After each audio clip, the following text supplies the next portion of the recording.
एक लड़का था, राहुल। राहुल के पापा बहुत स्ट्रिक्ट। हर काम अपने तरीके से करवाते थे, समय पे करवाते थे, और अगर वो नहीं कर पाता था या स्पेसिफिक मार्क्स नहीं ला पाता था तो डांट पिटाई पड़ना वॉज नॉर्मल टू हिम। उसकी मम्मी भी स्ट्रिक्ट थी, लेकिन उसकी मम्मी ना थोड़ी अलग तरीके से स्ट्रिक्ट थी। वो पैसिवली स्ट्रिक्ट थी। अब पैसिवली स्ट्रिक्ट होने का मतलब होता है कि अगर वो जो चाहती हैं वो नहीं हो रहा है तो वो खाना नहीं देती थी, बात नहीं करती थी। वो अलग तरह से स्ट्रिक्ट थी, लेकिन उसके दोनों ही माता पिता बड़े स्ट्रिक्ट थे। राहुल बड़ा हुआ, थोड़ी अलग तरह की पर्सनालिटी थी उसकी, थोड़ा अलग अलग रहता था, अकेला रहता था, ज़्यादा दोस्त नहीं बना पाता था। काम में भी कहीं एक जगह लग के कंटिन्यू टीम के साथ वो काम नहीं कर पाता था। अब वो जब बड़ा हो गया, अब वो बाहर जाना था उसको काम करने के लिए, वो बाहर गया और एक अपार्टमेंट लेकर वहां रहने लग गया। एक रात जब वो सो रहा था, उसे ना ऐसे ठक ठक ठक की जोर जोर से आवाज आ रही थी। उसे पहले लगा ये आवाज कहीं बाहर से आ रही है। पहले तो वो डर गया आवाज सुन के बहुत। फिर उसने बड़ी हिम्मत करके जब वो उठा, उसे कहीं उसने कमरे में ढूंढा और एक लकड़ी की स्टिक मिली, और वो स्टिक लेकर वो गया दरवाजे के पास और उसने दरवाज़ा खोला। वहां कोई नहीं था। वो जाकर वापस लेटा, पर उसे फिर से आवाज़ आई। उसे ऐसा लगा कि ये आवाज़ कहीं बाहर से नहीं आ रही है, बल्कि घर के अंदर से आ रही है। वो डर गया, पर जैसे तैसे उस रात तो वो घर के बाहर निकल गया। उसको लगा घर के अंदर से अगर आवाज़ आ रही है तो मेरा घर के बाहर जाना सेफ है। वो घर से निकल गया और पता नहीं कहाँ किसी दुकान के पास वो सो गया। वहाँ सुबह एक आदमी आया। उस आदमी ने उसको ऐसे पैर मार के उठाया। उसने अपनी कहानी सुनाई कि मेरे साथ ऐसा ऐसा हो रहा है, मुझे ऐसा लग रहा है कि उस घर में कुछ है, मुझे रात में आवाज़ आई। उस आदमी की जो दुकान थी, तो वो आदमी ने कहा कि मेरी जो दुकान है वो हथियारों की दुकान है और तुम वेपन चूज कर सकते हो अगर तुम्हें ऐसा लगता है कि तुम्हें खतरा है, तुम्हारे लिए कोई डर है। तो राहुल ने वेपन ले लिए, रॉड, स्टिक, शार्प एज वाला नाइफ, 2-3 चीजें लेकर वो घर गया। रात हुई, राहुल सो गया था। उसे फिर से आवाज आई। वो डरा। उसने देखने की कोशिश करी कि आवाज आ कहाँ से रही है। तो उसे ऐसा लगा कि घर का जो बेसमेंट है वहां से आवाज आ रही है। राहुल बड़ा डरते हुए उसने अपना वो सीढ़ियों का जो लिड था, स्लैब, वो हटाया। सीढ़ियां उतरते उतरते वो इतना डर रहा था कि उसकी हार्ट बीट ऐसे चल रही है, उसे समझ में ही नहीं आ रहा था आवाज बाहर से आ रही है या मेरी ही हार्ट बीट की है। पर जब वो इतना डर गया, फाइनली वो नीचे पहुंचा, उसने आसपास सब दूर देखने की कोशिश करी। इस बार आवाज सबसे तेज आई, लेकिन फिर भी उसे कुछ नहीं दिखाई दे रहा था। उसने और ध्यान से देखा तो एक और बेसमेंट था, तहखाना था नीचे, और उसको भी एक लकड़ी के ढक्कन से, स्लैब से ढक रखा था। आवाज वहां से आ रही थी। राहुल बहुत बुरी तरह से घबराया हुआ था, वो बहुत बुरी तरह से डरा हुआ था। उसने अपने हथियार उठाए, कांपते हाथों से जैसे तैसे डर के वो ढक्कन हटाया। उसने देखा कि उसमें से स्मोक निकल रही है, काला सा धुआं निकल रहा है, और देखते देखते वो धुआं शेप लेने लग गया। अब राहुल ने उस धुएं को मारने की कोशिश करी। उसे कुछ नहीं हुआ। वो तो एक फ्लूइड जैसा था, जैसे एक्वेटिक एनिमल्स नहीं होते हैं पानी के नीचे रहने वाले जानवर, इतना फ्लूइड सा था, तरल सा था, धुएं सा था। राहुल समझ गया ये कोई मॉन्स्टर है। वो वहां से भाग गया।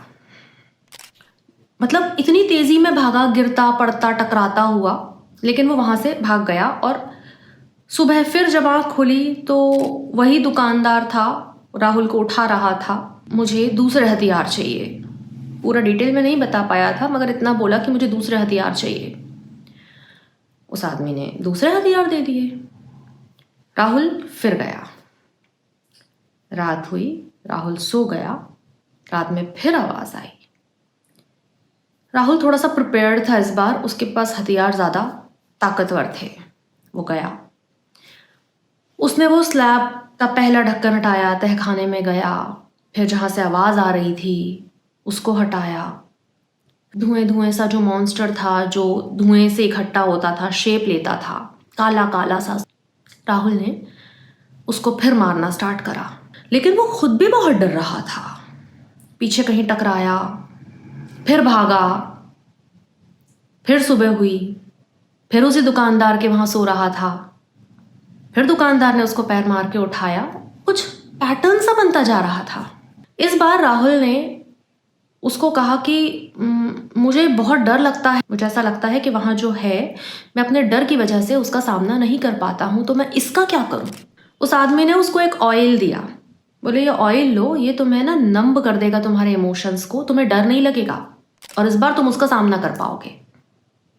राहुल को ये बात समझ में आई। उसने थोड़ा सा, जितना उस पर्सन ने उसे बताया था, दुकानदार ने, उतना वो ऑयल कंज्यूम किया, ले लिया और बिना डरे इस बार वो सामना करने पहुंचा। सेम स्टोरी रिपीट हुई। वही नीचे गया, आवाज आई रही थी, वो लकड़ी का ढक्कन उसने हटाया, वो स्मोक सी अपीयर हुई।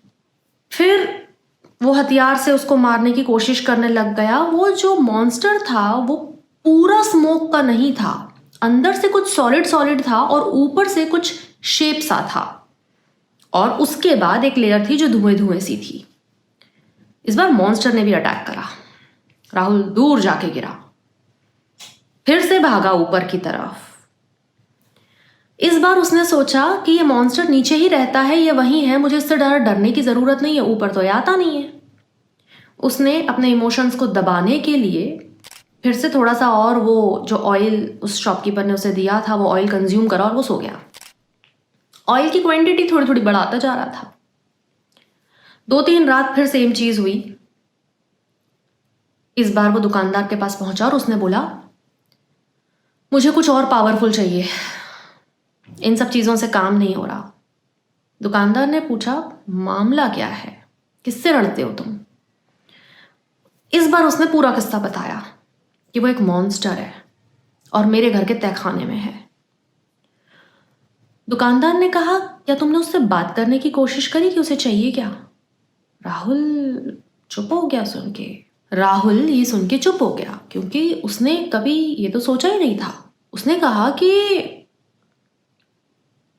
वो तो मॉन्स्टर है, वो कैसे बात करेगा। तो दुकानदार ने कहा कि अगर वो बार बार आ रहा है मतलब उसे कुछ चाहिए। बिना मतलब इस दुनिया में सबको कुछ ना कुछ चाहिए रहता है। अगर कोई बार बार आपके पास आ रहा है तो बिना कारण कोई नहीं आता। राहुल को बात समझ में आई, वो गया। इस बार वो प्रिपेयर्ड था। पहले तो वो हथियार लेकर जाने लग गया रात में नीचे, फिर उसने अपने हथियार ऊपर ही छोड़ दिए और बहुत एक सोबर जेंटलमैन बन के वो नीचे गया। उसने वो स्लैब हटाया, मॉन्स्टर अपीयर हुआ। वो थोड़ा सा डरा हुआ था लेकिन फिर भी उसने एक बोल्ड आवाज में बोला क्या तुम ऊपर चल सकते हो, हमें बात करनी चाहिए। मॉन्स्टर ने बोला क्यों नहीं, थैंक यू। कुछ ऐसी ही चीजें हमारे साथ होती हैं जब हम सिर्फ लॉ ऑफ अट्रैक्शन की टेक्निक्स पे टेक्निक करके अपने ओरिजिनल इमोशंस, डर, नर्वसनेस, कंफ्यूजन्स सबको दबाने की कोशिश करते रहते हैं। उस दुकानदार का कहना बिल्कुल सही था कि इस दुनिया में ऐसा कोई नहीं है जिसे जो बेवजह बार बार आपके पास आए, उसे कुछ ना कुछ चाहिए। सबसे पहले हमारे इमोशंस हमसे चाहते हैं कि हम उन्हें एड्रेस करें। लॉ ऑफ अट्रैक्शन की टेक्निक यूज करते करते लोग कभी कभी भूल ही जाते हैं कि वो एक ह्यूमन बीइंग है और ह्यूमन बीइंग के अंदर डर, कंफ्यूजन, एंजाइटी, ये इमोशंस एक अलार्म होते हैं जो आपका अटेंशन ग्रैब करने की कोशिश कर रहे होते हैं। कुछ ऐसी ही टेक्निक्स हम भी फॉलो करते हैं जिनको shadow work, inner child healing बोलते हैं। बहुत ही हार्मलेस चीज़ें होती हैं लेकिन आपको इंटरनली बहुत पावरफुल बना देती हैं, आपको अपने इमोशंस एड्रेस करना सिखाती हैं। लेकिन आज मैं उनकी बात नहीं करूंगी, उनके लिए डेफिनेटली आपको गाइडेंस चाहिए होता है। किसी के गाइडेंस में आप अपने इमोशंस बेहतर से हैंडल कर सकते हैं। तो फिर मैं किस चीज़ की बात कर रही हूँ, ये है एक एफर्टलेस मैनिफेस्टेशन टेक्निक। जी हाँ, ये आपको मैनिफेस्टेशन पे मैनिफेस्टेशंस दे सकती है क्योंकि हमारे जितने भी नेगेटिव इमोशंस भी होते हैं उनके होने का एक पॉजिटिव इंटेंशन, एक पॉजिटिव कारण होता है, बेवजह कुछ नहीं होता। तो आज जिस टेक्निक में बात करने वाली हूँ वो है माइंडफुलनेस।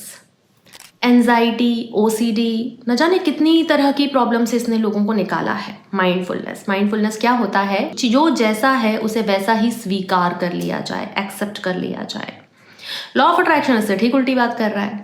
लॉ ऑफ अट्रैक्शन कहता है हमेशा पॉजिटिव रहो। अब हमेशा पॉजिटिव रहने के लिए जो नेगेटिव इमोशंस हैं उन्हें तो सप्रेस करना पड़ेगा ना, लेकिन वो हैं तो वही कारपेट के नीचे, बदबू आएगी, अंदर एक स्ट्रगल स्टार्ट हो जाएगा।